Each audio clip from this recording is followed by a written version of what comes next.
Hi, this is Mark and Steve from iloveweightloss.co.uk, and today we're going to give you another actionable tip about prostate cancer.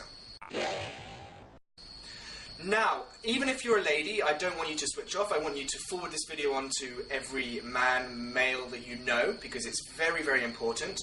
It's one of the most quickest rising, if that makes sense, forms of cancer in men. So we really want to work hard at reducing it.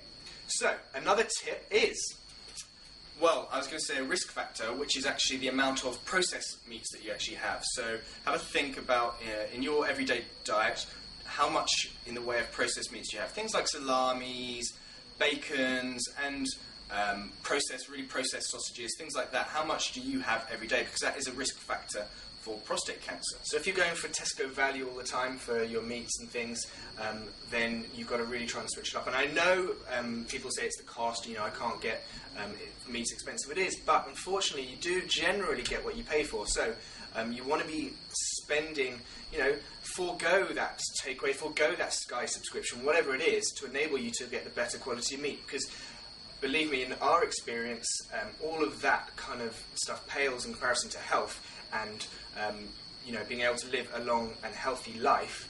And if you're having to forego your Sky subscription just so you can afford good meat, then do it. And there's not much on Sky anymore, is there? Ah, exactly. There isn't. Apart from Game of Thrones. Game of Thrones, which is just finished, so you've got no reason to get it anyway. So true. But yeah, so one of the biggest things you can do to actually minimise your risk would be to make sure that any meat that you do have is of the highest quality. So ideally, in an ideal world, you'd have grass-fed beef, things basically meat or animals that have been fed on their the naturally occurring foods, the stuff they're supposed to eat. So just to cut in there, basically beef is fed on corn generally, is fed on and other things, but it's not designed to. So it's naturally designed to eat grass, right?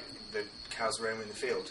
And they should eat grass, but because that is a slower process in terms of fattening them up to be able to then sell them or to slaughter them to be eaten, farmers feed them man-made foods basically, and the animals get sick. And also antibiotics. They give them a lot of antibiotics and things like that. As I was going to, basically because they get sick, they get piled full of antibiotics to keep them alive until they're fat enough to be slaughtered and then eaten. So that is why you want to eat high quality meats that have been fed the food that they're designed to be fed, because then they're not going to be full of antibiotics, which the antibiotics are going to have an effect on you and your body, a carcinogenic effect, so basically detrimental effect to your health, and that's the whole point in it. And so yeah, when we talk about minimising the amount of bacon, things like that you shouldn't be having those every day. You shouldn't be having a full processed fry-up every day, because that, as the studies show, actually increase your risk of prostate cancer. So just have basically audit the amount of the type of meats you're having, and make sure that they're as natural and as good quality as possible, because that will go a long way to actually making you healthier. So I hope you got some good little tip there. This is Mark and Steve from iloveweightloss.co.uk.